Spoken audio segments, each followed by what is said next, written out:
Welcome to another episode of the Work Hard, Play Hard podcast. My name is Rob Murgatroyd, and each week on this podcast, I talk to some of the most fascinating people on the planet in all areas of life, from mindset to fitness to spirituality and, of course, business. Look, I believe you deserve success in all the areas of your life, not only business. But before we get into today's show, you may want to join us on our next Work Hard, Play Hard experience. This year, we're going to be going to Mykonos and Marrakesh. In these experiences, I have hand-selected a group of high-performing business people who are seeking more balance, connection, and they want to celebrate their wins as a reward for the hard work that they put in. If you want someone to curate once-in-a-lifetime experiences and force you to play more, rush over to workhardplayhardexperience.com. Fill out an application so we can jump on a discovery call to see if this is a good fit for you. And remember, excuses are over. It's time to live. Some would say that regular exercise needs to be part of a healthy lifestyle. And the only problem with that is that as we age, there ends up being a million excuses why you don't continue that regular exercise. Another way we say this, by the way, is in the time it takes you to drive to the health club, you could get your Be Strong session done at home. One of the big things that this does is it burns fat, builds muscles. So muscles get a little bigger in volume and, of course, stronger. But we also reduce body fat significantly. Hey, everyone, and welcome to a special life extension pop-up episode. How do you like that? How do you like that? These episodes are a bit of a test to see if you guys are interested in learning more about life extension and maximizing your health. Look, the average lifespan in the US is around 88-ish years old, depending upon where you live.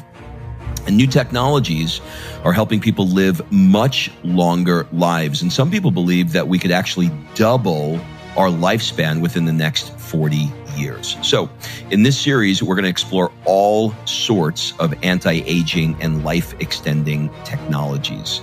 Today on the show is Dr. Jim Stray-Gundersen. He's the expert that NASA calls on to help the astronauts with physical performance. And Mark Wahlberg, that Marky Mark, as he was once known, calls on how to optimize his training. And look, we've seen his body. We know he trains, and it's insane. You're going to learn how blood flow restriction will create exponential training results in a fraction of the time. And he's got the device to make it easy for you. So please enjoy this conversation with Dr. Jim Stray-Gundersen.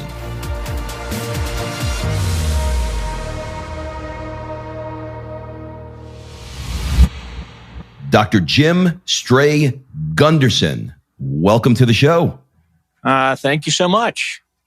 You know, I am super excited to have you here today. Our Work Hard, Play Hard audience are entrepreneurs who are looking for the edge in life, and that edge also includes being as effective as possible in their training. So you have a radically different perspective, at least as near as I can tell. And I'd love to dig into that today, but I thought what we would do is first talk a little bit about your backgrounds. Then we'll move into your company, Be Strong, and the products associated with it. And then we're going to talk maybe some surprise questions about fulfillment and how you do different things to be fulfilled in your life. Cool? Yep, absolutely. All right. And by the way, I really appreciate the theme of your program. I graduated from the University of Wisconsin in Madison, where the theme is definitely work hard, play hard all the time. Okay. So that's great. Then you go to med school, and that's just general. And then you do a kind of residency. And my residency was in general surgery, and my board certification is in general surgery. But After my residency, I ended up doing two postdoctoral fellowships, one in cardiovascular physiology and another in human nutrition. And then I was asked to join the faculty at UT Southwestern in Dallas. And this was kind of at the very beginnings of what would end up being called sports medicine. But they didn't quite know what to do with a general surgeon, so they put me in the Department of Orthopedics and the Department of Cardiology. So that's kind of the exact story. Okay, and then that was at Baylor, right? Well, University of Texas Southwestern is part of the UT system. But okay. I then got asked to set up a human performance center at Baylor Medical Systems or Medical Center, which is also in Dallas. I had one foot at UT Southwestern and another one at Baylor. What was it about human performance that interested you at that time? Yeah, that's a great one. Goes back a long ways. So I always had an interest in science and an interest in sports. And through most of my education, those two things were separate. But when I finished my residency, I kind of wanted to see if I couldn't create what amounted to a new career. Instead of taking out gallbladders every day, I wanted to study human performance and health and fitness. And that's what prompted me to go and do the postdoctorate fellowships in cardiovascular physiology and human nutrition. So it was really about taking the two things I was passionate about in my life and being able to make one career out of them. Okay, let's define human performance because everybody sort of uses it a bit differently. How do you define what human performance is? Well, I mean, there's some easy ones, and that is in any kind of athletic achievement or whatever, running a 5K race or that sort of thing. But then there's performance in life, and that generally runs around a bunch of do's and eating well and responsibly, exercising regularly, brushing your teeth every day, and that sort of thing, and also having your emotional relationships in good order, and essentially leading a good life. So we're at an interesting place in the world where tech is sort of meeting bio, and there's lots of people talking about all kinds of things to help improve your life with life extension, et cetera. What's your thoughts, before we kind of dig into some of the work that you do, what's your thoughts on life extension? In other words, the average person's living now to roughly 80 years old or so, depending upon where in the world they're from. Yeah. Do you think we're going to see 100 years old, 140 years old, 200 years old? Where do you think we're going with this? I don't know exactly what the number is, but life expectancy will continue to increase. And as we get various devices and figure out a way to have a interface between, let's say, tech and biology, then we'll have things like artificial eyes and various senses and ability to get around and take over for some of the things that wear out over time in this, call it 100 years of biological life, for starters. But there's another aspect to this that I don't think tech really addresses, and that is, I think people need to be useful, or put it this way, they are happiest when they're useful and wanted. And if, to me, even if my physical being is okay, being put into a senior home and, fed 3 times a day is not much of a life worth living. So a very important component of this will be to be able to have people continue to interact, to have generations be able to teach one another and interact with one another.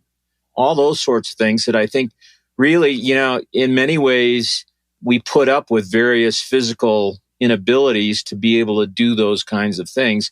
And the people that are happiest it's not really about what doesn't work. It's about what their relationships are and how they view their life. Yeah, and some of it, I think, if I could say this, is a little bit of vanity, but some of it is how they look. I was talking to a friend this morning, and he said, if I get to 180 years old, I don't want to look 180. Yeah, well, I'm not sure what 180 looks like. Yeah.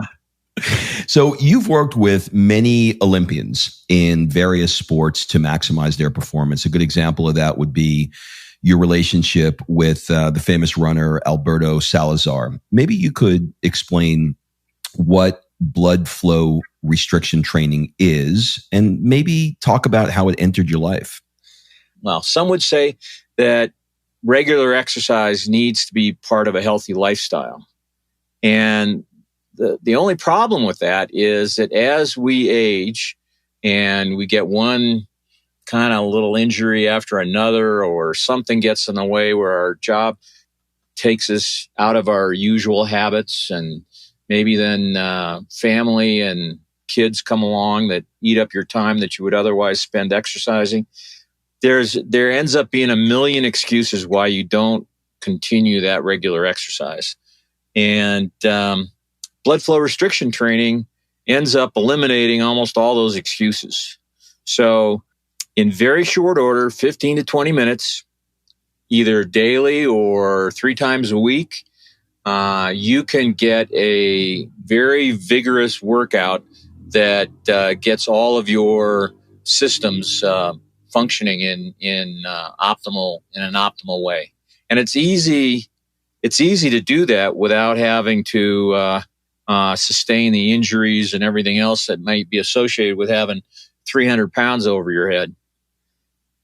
All right, so let's give people who don't, a lot of people listening to this are in the gym. A lot of gyms are closed right now, but you get the idea. They're running, they're doing something where they don't have access to a computer to actually look at the product itself. Can you sort of describe its usage? In other words, I believe that there's a couple of armbands, leg bands. Tell me about that. Yeah.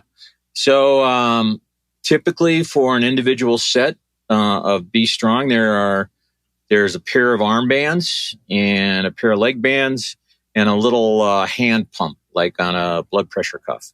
Mm-hmm. And you put the armbands are of a variable length, so they can accommodate different size arms, but basically about 2 inches wide.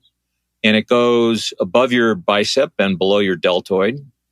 And then the leg bands are similarly of adjustable length to fit different size legs, but it's about 3 inches wide, and it is placed high up on your thigh, where just about as high as you can get it up on your thigh.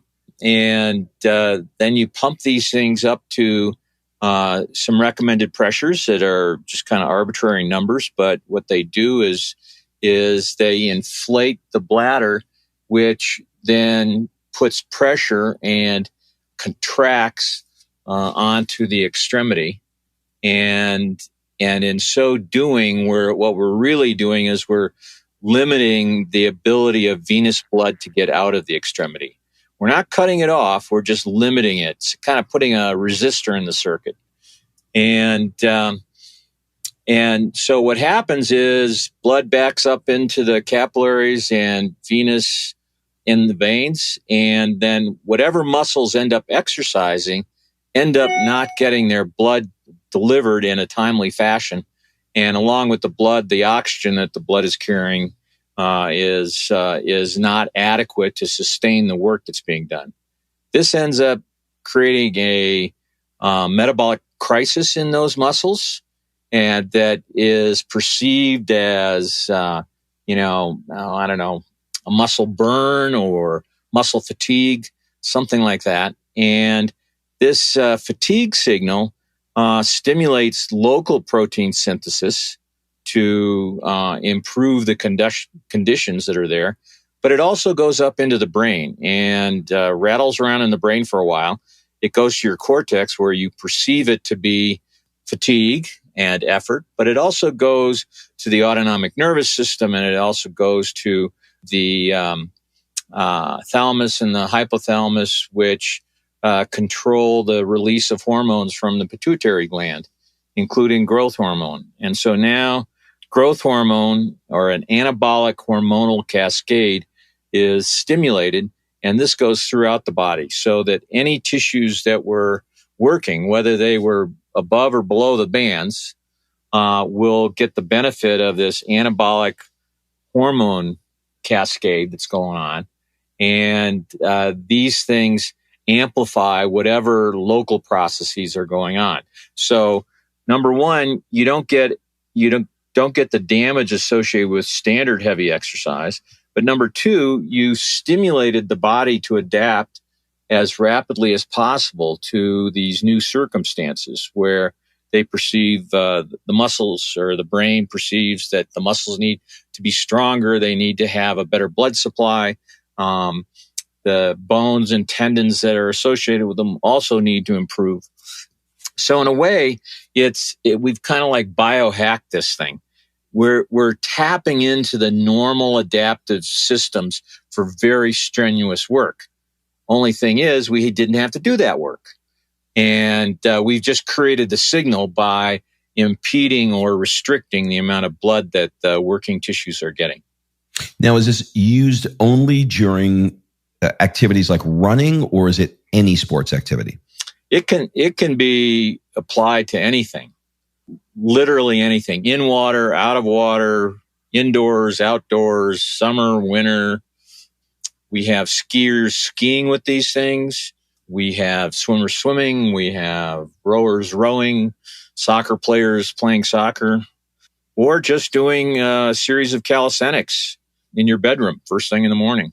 What sort of results are you seeing from people, who are saying, they're listening now and they're saying, well, sounds like it makes medical sense, but it just, it's way out of the box of what I've heard, and I've never heard anything like this. But right. I'm willing to give it a shot because I'm getting older. I'm not getting the results. What kind of results do you see when people start adopting this? Well, there have been numerous studies on this. There's probably over 500 published scientific articles in the literature now on various aspects of blood flow restriction training. But in general, what we've seen with our stuff in a number of pilot studies that we've carried out is that for 10 sessions of Be Strong, so you could do those in 2 weeks if you did 5 sessions a week, or it could be, closer to 4 weeks if you're doing it 3 times a week. But for that kind of thing, and generally this is 15 to no more than 30 minutes per session, we see improvements in strength of 10 to 15%. And we also, one of the big things that this does is it burns fat, builds muscles. So muscles get a little bigger in volume and, of course, stronger. But we also reduce body fat significantly. And so, just one of the studies that we did with some already well-trained Marines, we had a 12% improvement in strength after 12 sessions. And we also had an 8% decrease in body fat from these things. So very effective, and that comes on really quickly with what is a fraction of the time it normally takes that you need to spend in the gym. And another way we say this, by the way, is in the time it takes you to drive to the health club, you could get your Be Strong session done at home. Yeah, for sure. Especially if you don't look at Facebook. Yep, I got you. Okay. So here's the question I have. So, let's say somebody is used to going out a couple days a week and they run 5-6 miles. Yep. Do you recommend that for 15 to 30 minutes of their time running, they do this and then complete the activity? Or do you recommend only 15 to 30 minutes and no more? Well, the real answer is it depends on what their level of fitness is and what else they've been doing and everything else. But if one of the things to say in general is if you're going running with the Be Strong bands on, you don't have to run as long as you normally do, and you don't have to run as fast as you normally do to get the same equivalent and even better training effect. Because particularly with running, it's so dependent on having proper blood flow, and which is what Be Strong ends up restricting, and so that essentially the ceiling comes crashing in a lot sooner than it otherwise would. All right, let's talk about that because I want to make sure that people understand it. So when I go to the doc and he puts a blood pressure cuff on me, I don't actually love when he's pumping it up, and I'm kind of waiting for him to just take that thing off me. Right. What's it feel like when you have it on? Is it super uncomfortable, like a blood pressure cuff? So this blood pressure cuff, as you can attest, it's basically there's some sort of Velcro and nylon wrap that goes around you, and there's a bladder inside that the doc pumps up to get above your systolic blood pressure. That's how you take blood pressure. And that is not what Be Strong or Katsu is. There are products on the market that function like that, but they really don't do it the right way or the safe way. And what is a critical piece to all these things is that with the blood pressure cuff, the outer layer is rigid. And once you set the Velcro and you do a muscle contraction, your muscle shortens and gets fatter and takes up more of the space inside this cylinder. And that something's got to give there. So either the pressure inside that cylinder of your extremity, the pressure goes up and gets to a point where it occludes the arterial inflow, which is the only way to have complications from this sort of thing. Or you really are making the muscle ischemic by squeezing whatever blood is in there out of there. And it produces a untoward situation very rapidly. Where with both Katsu and Be Strong, and this is kind of the secret of all this, is that our outer band can stretch or has elasticity to it to accommodate that increase in size of the cross-sectional area of the cylinder that's contained within the band. And so that ends up being a critical difference between Be Strong and other devices out there, which makes it both much safer and much more effective. Okay, but what does it feel like when it's on you? Does it feel like you've got, is there a way that you could describe it for people, what it would feel like while they're running? When you have it on, when you put a blood pressure cuff on and the guy's got the thing pumped up, it doesn't feel very good. But when you have an elastic system, you don't feel that feeling at all. And so it's very comfortable. If you're not doing exercise, you might not even notice it's there. That's what I wanted to hear. Okay. So I'm so glad we had this little conversation because I had this vision of, two giant blood pressure cuffs and me trying to figure out how the hell am I going to run with this thing on, but it does not. Okay, great. That's another thing with these other products is, they end up being pretty thick and end up making it really difficult to run with normal technique with these things rubbing between your legs and kind of getting in the way, and you have to change your stride. And the same thing with the arms for things like swimming or anything else. That our bands have a very low profile and don't really get, they don't rub against the other leg or your chest wall or anything else. Okay, cool. I don't know if this is a fair analogy or not, but I've been toying with personally doing nasal breathing when I run, just running, breathing through my nose. And it's much harder. My heart rate goes up much higher and I'm having to do much less.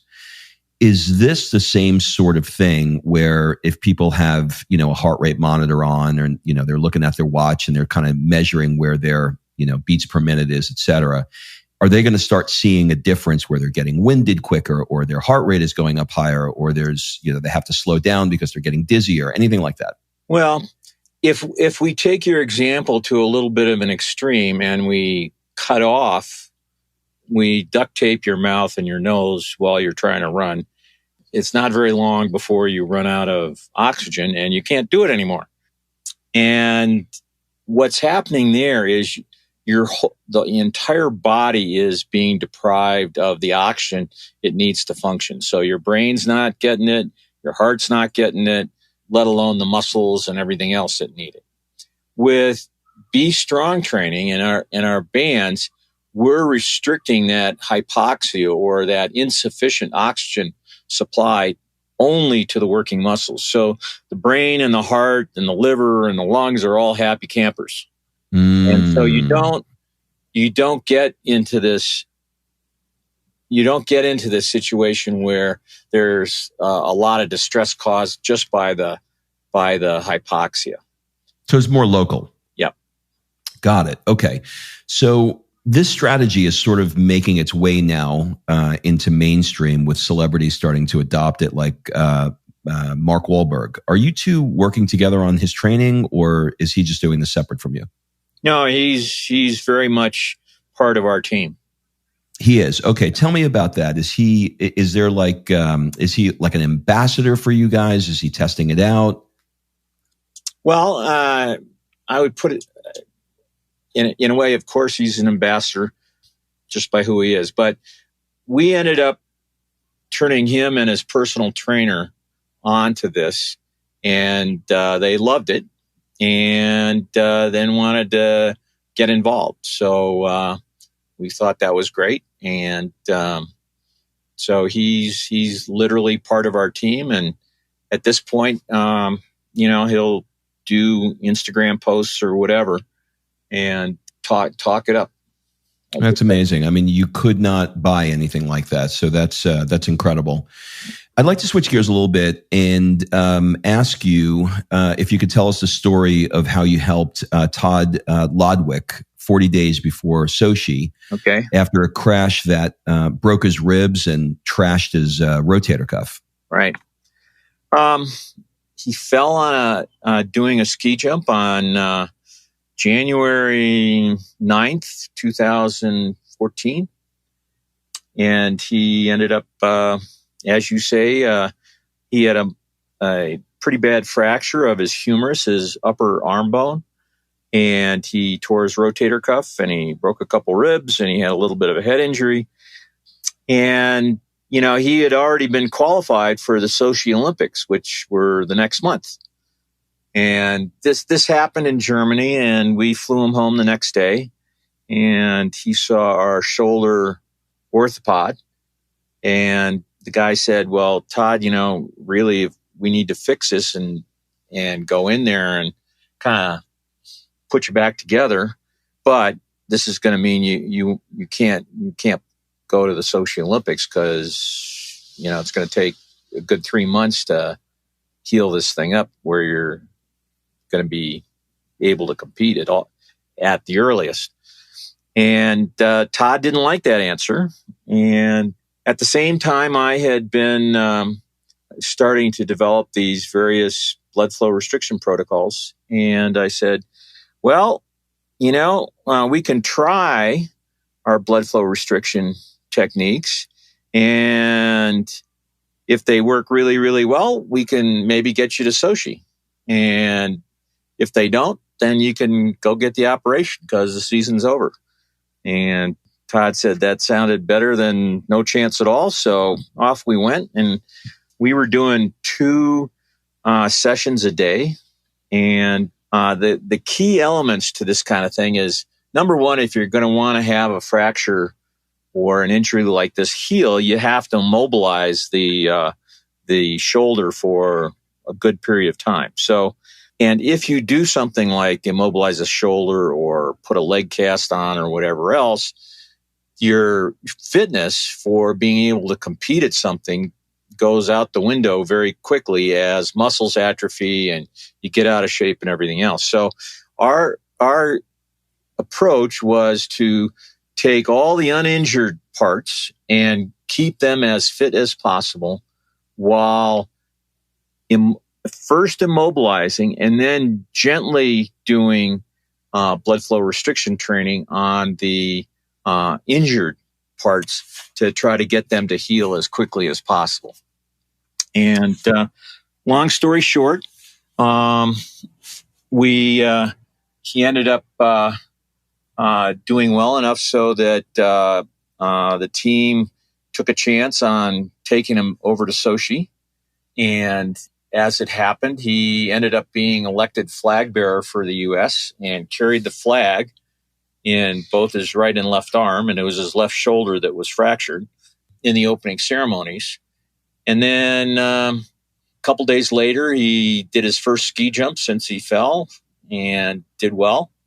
And then eventually, 39 days after the injury, he ended up competing in the team competition for Nordic Combined, which amounts to 2 ski jumps and a 5-kilometer cross-country ski run. And he did as well as if he had never been injured. And so we were able to get him back. A lot of the athletes, coaches, and doctors from the other teams who had actually been where he was when he fell and injured himself just could not believe that we had gotten this guy back. And so it was an amazing story of how blood flow restriction, rehab in this case, can, number one, maintain levels of fitness so that an Olympian can compete, and on the other hand, have injuries heal as quickly as possible. Well, that sounds like a success story. Yeah, and never needed an operation. Wow, that's really cool. You've also worked with NASA on their D1 space shuttle mission and worked directly with the astronauts. Can you talk a little bit about what you did there to help those guys? My role in that, it was actually a life science mission. And my role at that particular time was we were looking at the effects of microgravity or space flight on cardiac muscle and skeletal muscle. And so my job, if you will, was, normally when you go into space in 2 weeks of weightlessness, you lose 20% of your muscle mass, 20% of your bone mass, 20% of your heart mass, 20% of your blood volume. 20% of you basically goes away because the body recognizes that it's not necessary up there. But that's a problem when you're coming home and all of a sudden it is necessary. Yeah. So there's a whole area of research and work called countermeasures to counter the effects of weightlessness. And we tried some of those things. And in that particular mission, the idea was to characterize very well what the changes in muscle strength and volume and cardiac strength and volume are. And so basically we supervise strength tests and scans looking at muscle size and that sort of thing. Really cool. All right. So as we move towards wrapping up, I'm going to bring you into a quick lightning round, some random questions about you personally. What would your friends say is one of your superpowers? Basically, to think. Okay, that's perfect. What keeps you up at night? I guess the state of our society or our American experiment. Man, we are definitely in that. Do you collect anything, or have you ever collected anything? Well, not really at the moment, but as a kid, I would collect stamps and some coins. But one of the things that may amuse the audience is we live on a golf course, and we live on the 13th hole, which is a par 3. and our condo is kind of at right angles to the tee. Mm-hmm. And invariably, we have our windows broken every year by people hitting the ball essentially 90 degrees from where they're supposed to be hitting the ball. Yeah. And there's also a big pond that people have to go over to get to the green. And that pond is an excellent golf ball collecting device. And so in an effort to keep people from breaking my windows, I set out on collecting all the golf balls in the world. And the way that I did that was that I would then go with my little scooper and get all the golf balls out of the pond every day. And in the course of about 3 years of doing this, I amassed over 15,000 golf balls. Holy And then, of course, being the kind of nerdy person that I am sometimes, I had to wash them and characterize them. And so I had these spreadsheets with every brand and then model of the brand and the condition of the ball. And these were really, these had been abandoned, orphaned golf balls that apparently nobody wanted anymore. And we rescued them. And then one of my kids ended up, my wife got tired of seeing 15,000 golf balls stacked in egg cartons in the storage thing. So yeah, she got one of my sons to put these things on Amazon, and he called them stray balls. And that these balls had strayed into undetermined territory, and we rescued them and trying to get them back to their owners or their players. Oh my God, that is the best answer I've ever heard to that. What do people never ask you, but you wish they did?